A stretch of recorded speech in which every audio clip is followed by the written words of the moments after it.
Hello, welcome back to episode 14 of the Intern's Oddities from around the world.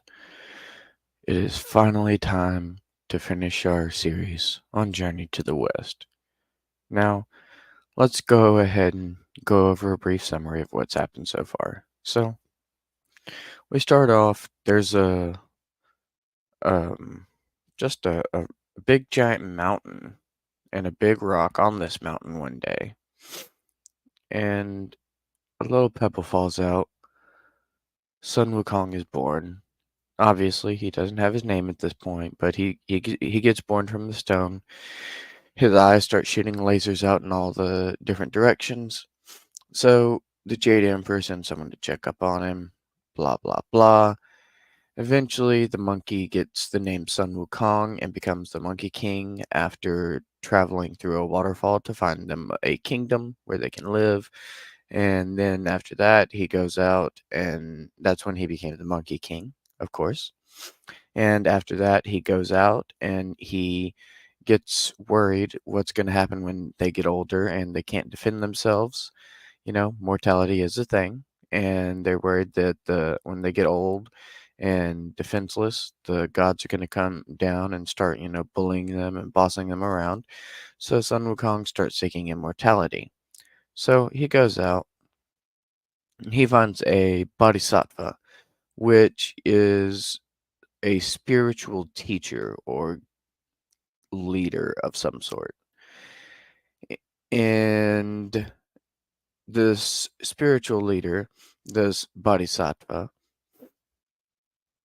teaches Sun Wukong what is known as the 72 transformations, which is where he gets his first layer of immortality. Because they say that the 72 transformations will allow you to survive any circumstances. And after that, he goes back home. He tells all the other monkeys, about his little adventure, his little journey.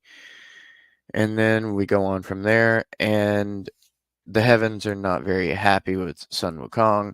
They don't want him becoming immortal. So they track him down, and they bring him to heaven.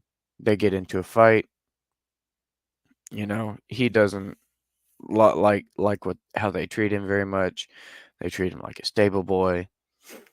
So he gets up to heaven. They've offered him a position. And at first, he's happy. He takes the position. And then he eventually comes to realize that he's nothing more than a glorified foot guard or a stable boy. And he gets a bit upset. So he crashes the god's party and gets chased out of heaven. And at one point during this little adventure, he actually gets caught, and they try to cook him in Lao Tzu's furnace. Yes, the spiritual leader of Taoism. They try to cook him in Lao Tzu's furnace for like 49, 50 days, but he's immortal, so of course he won't die. I mean, oh yeah, I forgot to mention, he also gained another layer of immortality by drinking peach juice at this god party. And so, anyways, he has these layers of immortality, so of course the furnace won't kill him. It won't hurt him, so he decides to, so he decides to escape. And as he escapes, he realizes after being in the furnace for 49 days, the smoke kind of irritated his eyes a little bit, and now he can see hundreds of miles. He could see a dragonfly flap its wings from 100 miles away. He can see very well, is the point we're trying to make here. And he can also see demons in disguise. So that's kind of cool too. And so he escapes from heaven. He goes back down to earth. He gets into a big fight. And while he's resting from his big fight, poor Wukong. While he's resting from his big fight, he gets taken down to the underworld and kidnapped again. And they don't like him being immortal, so they're also trying to put an end to that. But when he gets down to the underworld, he wakes up pulls a staff out from behind his ear and takes care of business. So while he's down there fighting, he actually finds the Book of the Dead. And, the book where the Grim Reaper, the leader of the underworld, Hades, whatever you want to call it, the god of death, where he keeps his names of everybody. And so Sun Wukong forces them at staff point. He forces them to erase not only his name, but also the names of all his monkey friends out of this book, thus making him immortal yet again. But now all his monkey friends are also immortal. So yay! So then after all this, he eventually escapes, gets back where he's trying to get to, and he continues his little adventure. And then other stuff happens, and he eventually runs into Buddha. Yeah, the Buddha. And Buddha is like, "Hey, dude, look, I know you just want your freedom, so I'll make you a deal. If you can jump from my palm to the end of the world, I will let you be the new Jade Emperor." So Sun Wukong accepts this trial. He's like, "Okay, I can do this." So he hops into the Buddha's hand, then he jumps up as high as he can, and he goes to the end of the world, and he sees these 5 little pillars, just a bunch of flat land and 5 pillars. So he's very excited and he's very pleased with himself that he was able to do this and jump to the end of the world like that. So he runs over and he urinates on one of these pillars. Then he goes back and he's bragging to Buddha about how he urinated on one of the pillars when he starts to smell something kind of rank. He turns around and Buddha is like, "Are you sure you left my hand?" He had urinated on one of Buddha's fingers. Those 5 pillars that he found were actually Buddha's fingers. Yep, that happened. And so after all that, Buddha slams his hand down and locks Sun Wukong away for over 500 years. And now we can continue the rest of the story. So, 500 years go by, and they're like, and eventually Sun Wukong has an opportunity. They tell him, "Hey, there's gonna be a Tong monk coming by, and we need you to help him on a little journey of his to deliver some holy scripture to the West. Okay, we need you to help him deliver some holy scripture to the Buddha over in the West. And if you're willing to be his guardian and help him on his journey, then we can finally release you from this prison that we've placed you in." And so, as a result, he agrees because he wants out of this prison. He's been here for 500 years, so he wants out of this prison. So he agrees, and this monk of which we speak, yep, it's the Tong monk Tripitaka. So he comes through, and he's walking around, and they meet, and they finally let Sun Wukong out of the stone because apparently the Bodhisattva Guan Yin has apparently been helping out and doing stuff behind the scenes, and Guan Yin has given Tripitaka some chanting things for him to say, which will allow him to help free Sun Wukong from the mountain which Buddha has trapped him in. And so Tripitaka agrees to take Sun Wukong with him on this journey because he needs a bodyguard essentially. So he agrees as well, and they start their journey. Oh, it's gonna be a wonderful journey, isn't it? So this is probably around chapter somewhere between 11 to 15, somewhere around there, I want to say, in the book. And this is where our journey truly begins. So basically, they start their journey, and they think it's going to be great, right? They think it's going to be so much fun. Very first thing that happens. A water dragon pops out of the river and eats Tripitaka's horse in like the first 5 minutes of their journey. Oh, great. Now what are they going to do? So, well, Wukong is not very happy about this, obviously. So Wukong is like, yeah, I'll take care of it. Don't worry. Let me take care of it. So he goes out and he starts looking for this dragon. And he's like, and eventually he finds the dragon and he's like, hey, you, why did you eat our horse? We needed that for our journey. How are we going to cross the river without the horse? Come on now. We need you to spit the horse back up. Please, please spit the horse back out. And the dragon is like, no, I was hungry. I needed to eat that horse to feed my hunger pains. What are you talking about? I don't know you, and I don't know you anything. Well, Wukong wasn't very happy about this, so he gets into a fight with the dragon. And of course, it's Sun Wukong, so of course he wins. But the dragon jumps back into the river, and Sun Wukong didn't get the horse back. So Sun Wukong is like, hey, get back out here.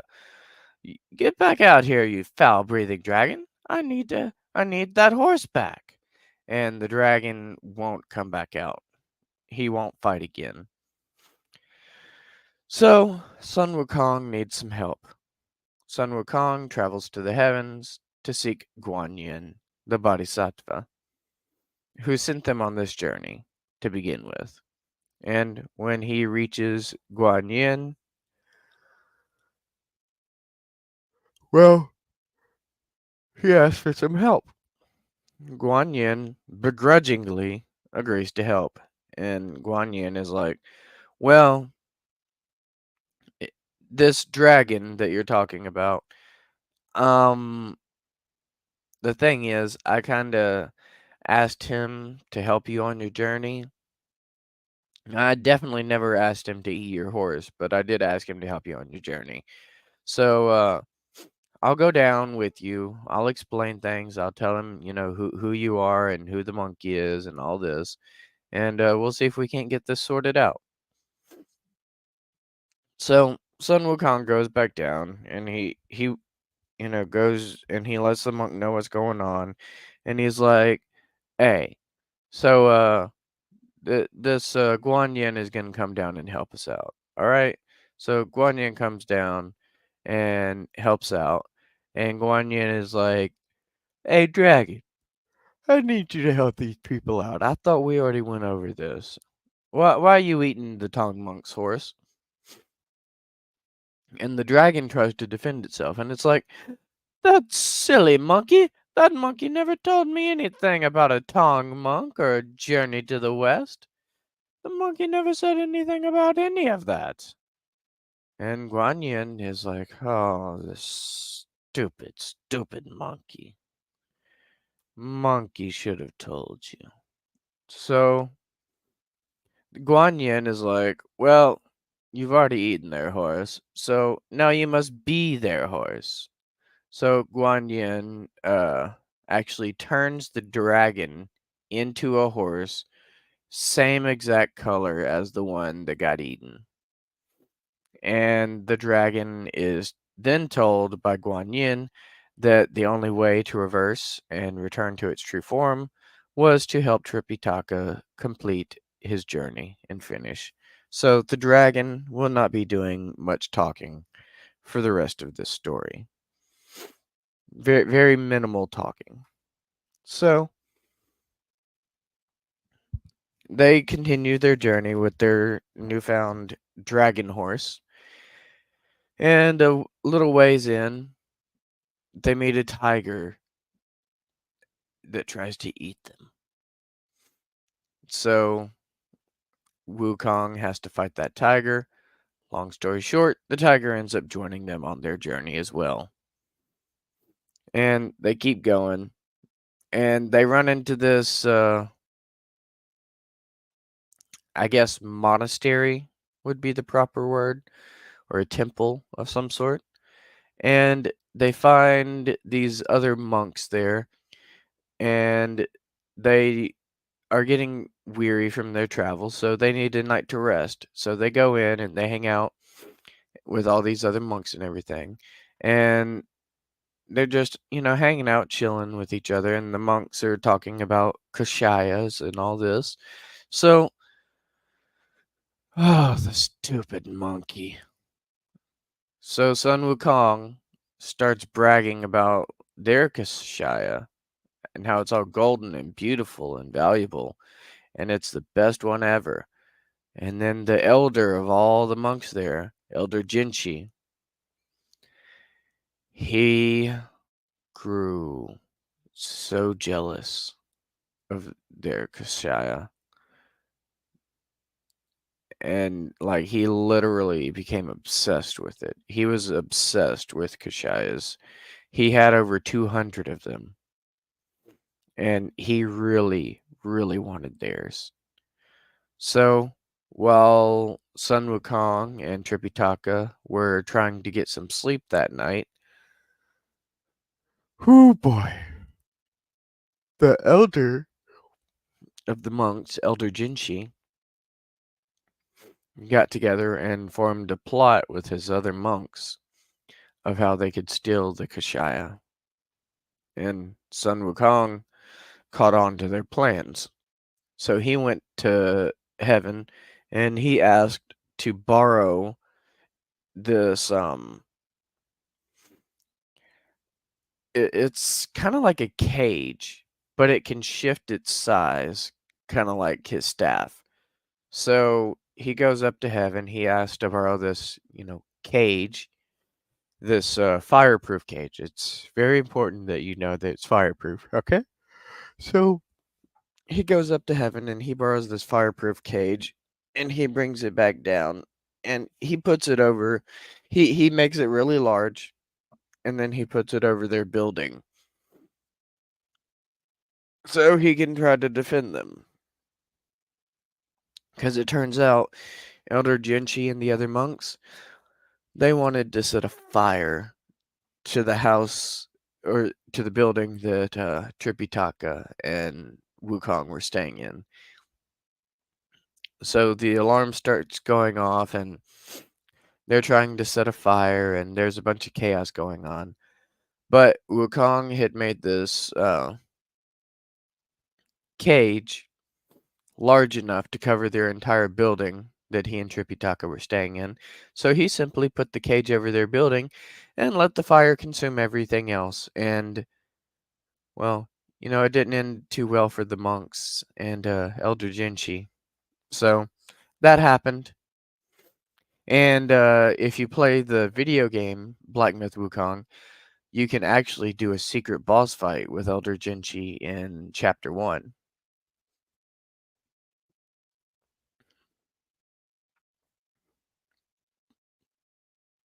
Sorry. So, after this, they get away from this and they continue on their journey. Eventually, they come across a little village. And in this little village, there is a warrior, I guess you could say, but not your typical warrior. And not necessarily a good person. But this is where they meet Baje. If you've seen Black Myth Wukong gameplay videos, that's the little pig dude. So,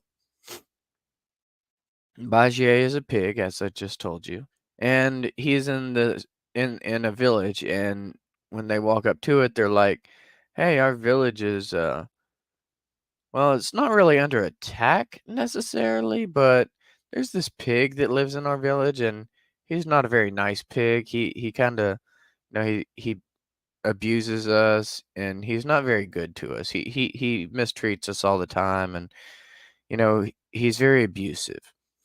So they're like, "Hey, could you please help us, get rid of this pig or something? Could you help us out?" So Tripitaka decides to make Sun Wukong help them out. So they help out, and this pig, Bajie, has kidnapped like a princess of the village, like a very important daughter of a noble or something, and he's not being very nice to her. So Sun Wukong, remember the 72 transformations that he has? Well, Sun Wukong plays a little trick on Bajie. He goes in, he rescues the princess, gets her out, sends her back with Tripitaka, but Sun Wukong stays, and he goes into one of his 72 transformations and disguises himself as the princess. And when Bajie comes back home, he's like, "Oh, honey, you're home. Welcome home. I need a big, wet, sloppy kiss. I love you so much. Welcome home, honey." And all this other not silly stuff. So that they start doing all that, and when the pig leans in for a kiss, Sun Wukong, gets rid of his transformation and goes back to being Sun Wukong in the middle of their kiss, and then Bajie is like, he opens his eyes and he's like, "Who are you? What are you doing here?" So they get into a fight, and Sun Wukong eventually comes to tell him, "Hey, Guan Yin sent us, and you're supposed to help us out on our journey." So Bajie decides to go along and help them out on their journey of redemption. All these different monsters and demons that are joining them on their journey are on a redemption arc. So we're going to skip ahead a little bit. They're on their journey, and Bajie and Sun Wukong do not get along very well. And Sun Wukong tries to run off because, they get into the fight. When I was talking about the tiger earlier, they got into that fight with the tiger. Well, Sun Wukong got upset that Tripitaka wouldn't let him get rid of people, as one way of putting it. Tripitaka is a monk, and he doesn't really like fighting. He's a bit of a pacifist. So he is always trying to help convince Sun Wukong of, I don't know, pacifist ways to deal with his problems. And Sun Wukong is always like, hit first, don't ask questions at all, you know. So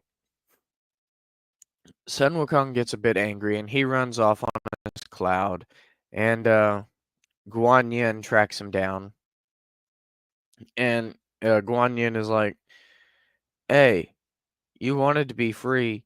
You got to go back and help Tripitaka. I know you don't really get along all that well right now, but if you really want to be free, you got to go back and you got to help Tripitaka with his journey." So Sun Wukong begrudgingly agrees, and he goes back. When he gets back, Tripitaka tells him, he's like, "Hey, I got you some nice armor, buddy. I got you this armor. It'll look so good on you, and it's the best armor. So you need it. The best armor for the best Monkey King. So he gives him the armor, and he's like, "Look, it even comes with a crown, just for you, the Monkey King." And he strokes his ego a little bit. So Sun Wukong agrees to put the crown on, and as soon as he does, his head starts hurting so bad. And all of a sudden he looks over and Tripitaka is chanting something. And he's like, "What are you doing? What are you doing to me?"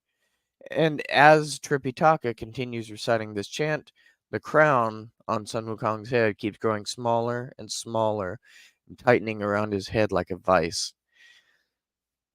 Long story short, turns out Guan Yin had deceived Sun Wukong and given Tripitaka a way to keep Sun Wukong in control. Sun Wukong is not very pleased about this, not very happy, but Guan Yin explains that, if they don't do this, then Guan Yin feels that Sun Wukong cannot be kept in control. Sun Wukong is far too strong, far too powerful, and this was Guan Yin's idea of how to keep Sun Wukong in control, because his own skull, that's one enemy Sun Wukong can never escape nor defeat. So that is why that little thing appears on his forehead in the game. So anyways, they continue their journey. They go on this big journey and everything happens. But, I'm trying not to go on too much of a rant and we're getting low on time. We've already gone past our, scheduled time. So we're gonna, summarize a lot, cut out a lot, but we're still getting the main points across. So they continue their journey, and eventually they go through all this chaos, like demons try to eat them and they have to escape from that. Other monsters try to cook them alive in pots of boiling water and oil, and it's a great, wonderful journey. But by the time it's all over, they eventually do end up reaching Buddha in the West, and they are able to deliver the Holy Scripture. And over the course of their journey, they grow, they laugh, they cry. It's a beautiful journey, and they grow spiritually. And the story is more about the journey than it is the goal of the journey or the end result. It's more about the journey itself and how they grow as individuals along the way. So when they finally get there, they deliver everything to Buddha, and Buddha helps them all out. The demons, they get their redemption, and then Buddha actually bestows Buddhahood upon Sun Wukong himself, declaring Sun Wukong the victorious fighting Buddha. The end. I hope you enjoyed our series on Journey to the West. I had a lot of fun doing this, and I look forward to doing more interesting things like this in the future. And so next week, we will be starting a 3 or 4 episode series on YouTube channels. Strange, weird YouTube channels. We're going to start with channel 3, 1, 2, 1, 5, 3, 4, 3, 1, 2, which is a bit of a weird YouTube channel where it's difficult to explain what they post there, but there's some people thinking that it might be a modern day MK Ultra. So that sounds kind of interesting, and I'm gonna try to look into that a bit more and see what I can find out. And I will let you know about that next week. Thank you for coming to hang out, and I will see you next time. Stay uncanny.